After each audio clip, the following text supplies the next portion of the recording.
안녕하세요. 사랑하는 성도님, 영혼의 샘물, 은혜의 자리에 오심을 축복합니다. 생명의 주님이 우리와 함께 하십니다. 우리와 함께 하시는 주님을 찬양합니다. 기도합시다. 주님 감사합니다. 오늘도 주님의 귀한 생명의 말씀 앞에 섭니다. 주님의 말씀이 우리의 생각을 변화시키고 새롭게 하여 주시기 원합니다. 성령님께서 우리를 감동하여 주시고 우리의 마음을 열고 생각을 열고 눈을 열어서 말씀에 담긴 하나님의 그 음성 듣게 하여 주시고 그 말씀 앞에 우리 자신이 온전히 헌신되고 새로워지도록 그리하여서 온전히 주님을 따르며 주님의 부르심에 합당한 삶을 살아낼 수 있도록 오늘도 말씀으로 인도하여 주시옵소서. 예수님 이름으로 기도합니다. 아멘. 오늘 말씀은 사도행전 10장 34절에서 48절입니다. 베드로가 입을 열어 말하되 내가 참으로 하나님은 사람의 외모를 보지 아니하시고 각 나라 중 하나님을 경외하며 의를 행하는 사람은 다 받으시는 줄 깨달았도다. 만일 주 되신 예수 그리스도로 말미암아 화평의 복음을 전하사 이스라엘 자손들에게 보내신 말씀 곧 요한이 그 세례를 반포한 후에 갈릴리에서 시작하여 온 유대에 두루 전파된 그것을 너희도 알거니와 하나님이 나사렛 예수에게 성령과 능력을 기름 붓듯 하셨음에 그가 두루 다니시며 선한 일을 행하시고 마귀에게 눌린 모든 사람을 고치셨으니 이는 하나님이 함께 하셨습니다. 우리는 유대인의 땅과 예루살렘에서 그가 행하신 모든 일의 증인이라. 그들이 나무에 달아 죽였으나 하나님이 사흘 만에 다시 살리사 나타내시되 모든 백성에게 하신 것이 아니요 오직 미리 택하신 증인 곧 죽은 자 가운데서 부활하신 후 그를 모시고 음식을 먹은 우리에게 하신 것이라. 우리에게 명하사 백성에게 전도하되 하나님이 살아있는 자와 죽은 자의 재판장으로 정하신 자가 곧 이 사람인 것을 증언하게 하셨고 그에 대하여 모든 선지자도 증언하되 그를 믿는 사람들이 다 그의 이름을 힘입어 죄 사함을 받는다 하였느니라. 베드로가 이 말을 할 때에 성령이 말씀 듣는 모든 사람에게 내려오시니 베드로와 함께 온 할례 받은 신자들이 이방인들에게도 성령 부어주심으로 말미암아 놀라니 이는 방언을 말하며 하나님 높임을 들음이러라. 이에 베드로가 이르되 이 사람들이 우리와 같이 성령을 받았으니 누가 등이 물로 세례 베푼물 그 말이요 하고 명하여 예수 그리스도의 이름으로 세례를 베풀라 하니라. 그들이 베드로에게 며칠 더 머물기를 청하니라. 아멘. 자, 고넬료의 집을 찾아간 베드로, 성령님께서 베드로에게도 나타나시고 또 고넬료에게도 나타나셔서 그들의 이 놀라운 세기적인 만남을 이루셨습니다. 이방인과 유대인 크리스찬, 사도의 대표인 베드로가 만나는 이 결정적인 장면이 이루어졌죠. 자, 이 자리에서 고넬료는 베드로를 통해서 하나님의 말씀 듣기를 원하였어요. 그래서 베드로를 초청했던 거죠. 자, 베드로가 드디어 입을 열어서 설교를 합니다. 그래서 오늘 말씀은 고넬료 그리고 그곳에 모인 고넬료 모든 가족과 아는 사람들 가까운 사람들 그들에게 선포된 베드로의 설교입니다. 어떻게 보면 이방인을 향한 베드로의 매우 중요한 설교라고 할 수 있습니다. 자, 베드로가 입을 열어 말합니다. 내가 참으로 하나님은 사람의 외모를 보지 아니하시고 각 나라 중 하나님을 경외하며 의를 행하는 사람은 다 받으시는 줄 깨달았도다. 자, 베드로는 내가 깨달았다. 무엇을 깨달았어요? 하나님은 외모를 보지 아니하신다. 그리고 하나님을 경외하며 의를 행하는 사람은 다 받으신다. 결국 같은 의미죠. 자, 이것을 깨달았다는 것은 무엇입니까? 우리가 어제 그저께 말씀을 통해서 우리가 본 것처럼 베드로의 생각이 바뀐 겁니다. 베드로가 사람을 보는, 세상을 보는, 어떤 사건을 보는, 하나님의 역사를 보는 그 눈이 아니면 프레임, 틀이 바뀐 겁니다. 베드로가 완전히 새로워진 거죠. 이전에는 보지 못하던 그런 새로운 눈을 가지게 된 것입니다. 그것은 무엇이에요? 아, 하나님은 차별 없으신 분이구나. 외모로 보지 아니하시는구나. 여기서 외모는 율법이라고도 할 수 있고 할례라고도 할 수 있어요. 이방인과 유대인을 구별지는 그것, 이것이 있어야 유대인이고 유대인이어야 그리스도를 믿고 하나님의 백성이 된다, 그리스도의 제자가 된다라고 하는 그런 어떤 틀, 바로 이러한 것을 하나님이 보지 않고 다 넘으시는 거예요. 의를 행하는 사람 누구든 다 받으시는 줄 알았도다. 이방인에 대해 배타적인 선민 사상을 가지고 있던 베드로의 틀이 깨졌습니다. 세계관의 변화가 일어난 것이죠. 자, 이렇게 된 것은 무엇이에요? 그 속에 들어온 생명의 복음, 그리고 예수 그리스도의 진정 복음의 의미가 무엇인지 성령님을 통해 깨달았기 때문이에요. 자, 이렇게 깨달은 베드로가 선포합니다. 만유의 주 되신 예수 그리스도로 말미암아 화평의 복음을 전하사 이스라엘 자손들에게 보내신 말씀, 곧 요한이 세례를 반포한 후에 갈릴리에서 시작하여 온 유대 두루 전파된 것을 너희도 알거니와. 자, 드디어 베드로는 입을 열어 고넬료와 거기 모인 모든 이방인들에게 복음을 선포합니다. 베드로의 설교의 핵심은 복음이었어요. 복음의 핵심은 무엇이에요? 예수 그리스도. 따라서 예수 그리스도가 누구이신가, 어떤 일을 하셨는가, 하나님께서 예수 그리스도를 어떠한 분으로 세우셨는가를 증언하는 것입니다. 자, 첫째, 예수 그리스도를 뭐예요? 만유의 주이시다. 굉장히 중요한, 오늘의 본문에서 아주 중요한 개념. 예수님은 누구신가? 만유의 주가 되신다. 만유의 주 되신 예수 그리스도로 말미암아 그분이 무엇을 하셔요? 화평의 복음을 전파하신다. 이것이 곧 복음이죠. 예수님이 그리스도시다. 예수 그리스도는 만유의 주가 되신다. 그분은 화평의 복음을 전파하신다. 그래서 요한의 세례로 예수님이 성령의 임하심과 요한의 세례를 통하여서 이제 복음을 선포를 시작하시죠.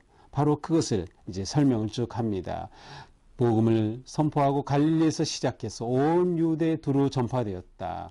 온 유대에 두루 되어진 일, 전파된 것, 그 되어진 그 모든 것, 누구를 통해? 예수 그리스도를 통하여 예수 그리스도에 의해 일어난 일이었습니다.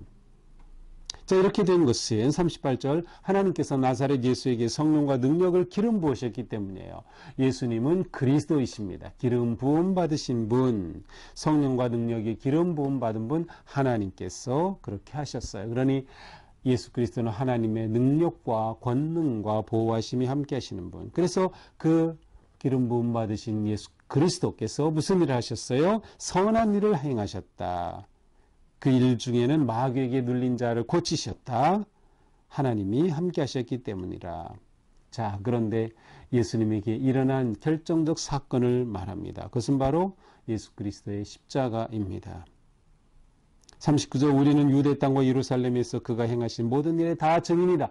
예수님께서 복음의 사역을 선포하시고 병자를 고치시고 마귀를 내쫓으시고 행하신 모든 선한 일들의 증인이다. 그런데 이 증인의 가장 핵심이 되는 것은 예수 그리스도의 죽으심과 관계된 것이었어요.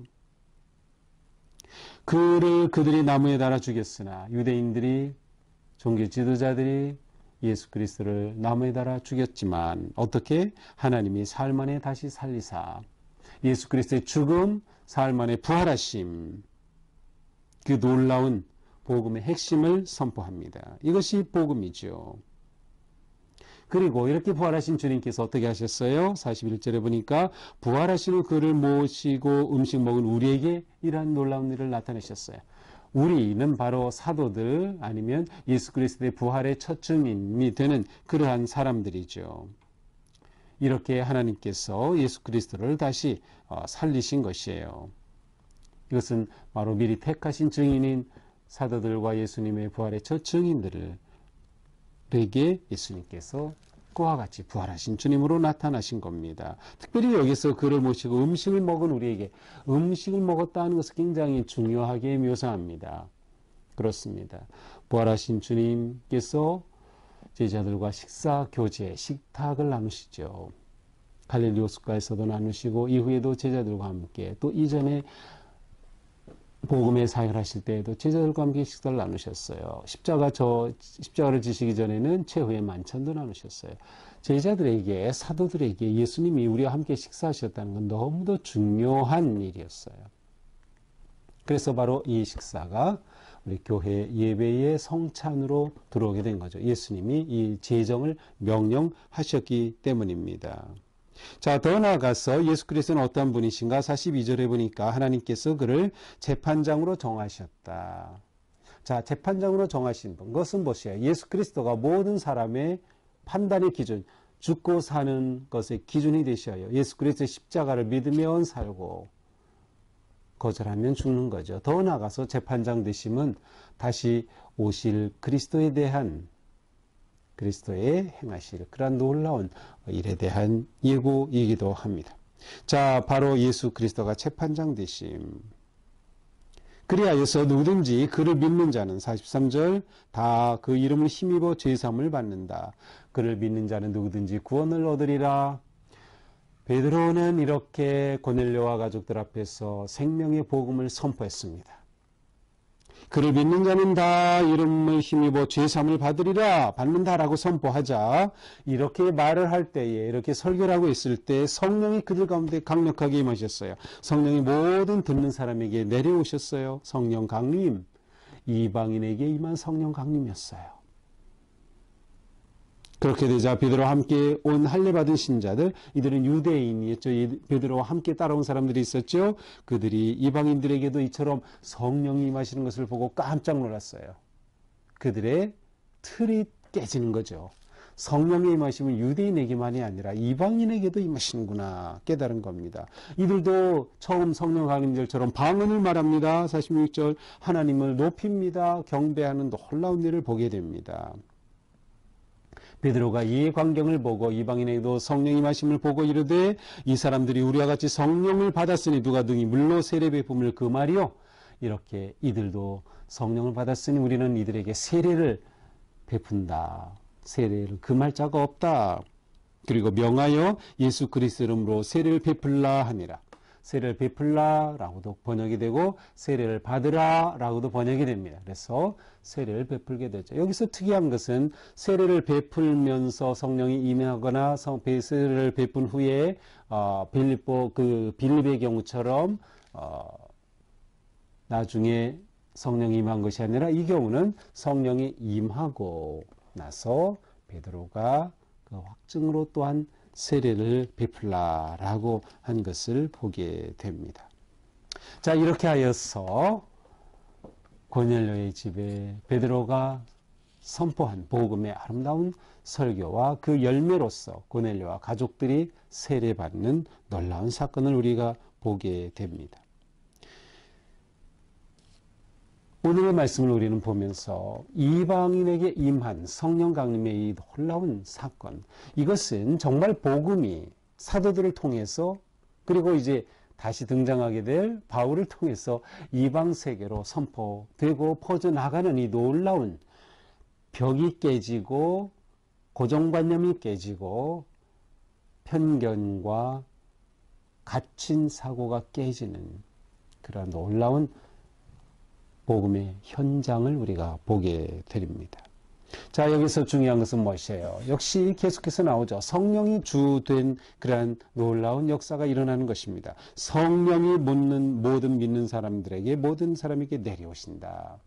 결국 베드로는 계속해서 성령의 인도하심에 순종하고 있는 겁니다. 성령의 인도하심에 순종하는 거예요. 그리고 성령님께서 주신 그러한 말씀을 계속 선포하는 것이죠. 성령의 주도하심을 따르는 삶 가운데 성령의 역사가 나타난다는 거죠. 특별히 이 베드로의 사건을 통해서는 베드로의 설교를 통해서는 말씀이 선포되는 가운데 성령이 임하셨다는 거예요. 그러니까 말씀을 듣는 자에게 은혜를 주시는 거예요. 고넬료가 말씀 듣기를 원했어요. 사모하는 자에게 은혜가 일어나는 것이에요. 고넬료의 경우는 기도와 선한 삶을 살았던 그의 삶에 대해 하나님 은혜를 또한 베풀어 주시는 거예요. 이처럼 말씀이 우리에게 은혜 베푸시고 성령이 임하는 놀라운 하나님의 은혜의 길이에요. 그래서 우리는 말씀과 기도를 붙잡아야 한다. 우리의 신앙생활의 승리에 아주 중요한 것이죠. 베드로의 순종의 모습을 보면 한 걸음씩 순종합니다. 한꺼번에 놀라운 사건이 일어난 것이 아니었어요. 그는 루다의 애니아에게, 그 다음 요바의 도르가에게, 그 다음 바로 가이사랴의 고넬료 가정에게, 이렇게 한 걸음 한 걸음씩 지금 성령님께서 새로운 세계를 확장해 가시는 것을 보는 거예요. 그러니까 순종은 한 걸음씩 순종할 때 하나님께서 열어주시는 놀라운 길들을 우리가 보게 되는 것이죠.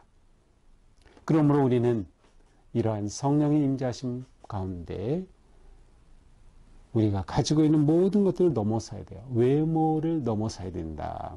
하나님은 외모를 가지고 보지 아니하시는 분임을 깨달았듯이 우리는 이러한 것들을 넘어서야 되는 거예요.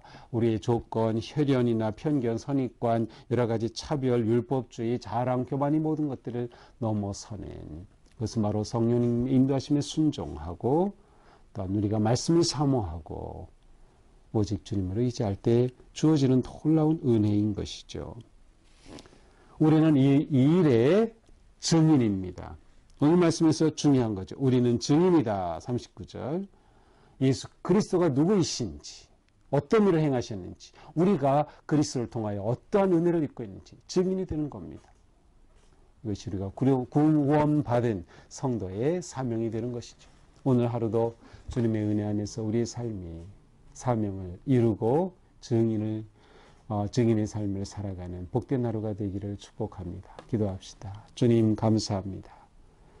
베드로가 고넬료 가정에게 복음을 선포하고 그들이 성령을 받고 세례를 받았습니다. 그처럼 우리의 삶에도 매일매일 성령님 충만하게 임재하시고 우리가 주님의 인도하심 속에 순종할 때 놀라운 복음의 역사, 생명의 역사, 순종의 은혜, 충만한 역사 넘치게 하여 주시옵소서. 예수님 이름으로 기도합니다. 아멘. 네, 오늘도 우리의 삶이 주님 은혜 안에서 이처럼 성령 충만한 우리의 삶의 은혜가 넘치는 복된 하루가 되기를 축복합니다. 사랑합니다.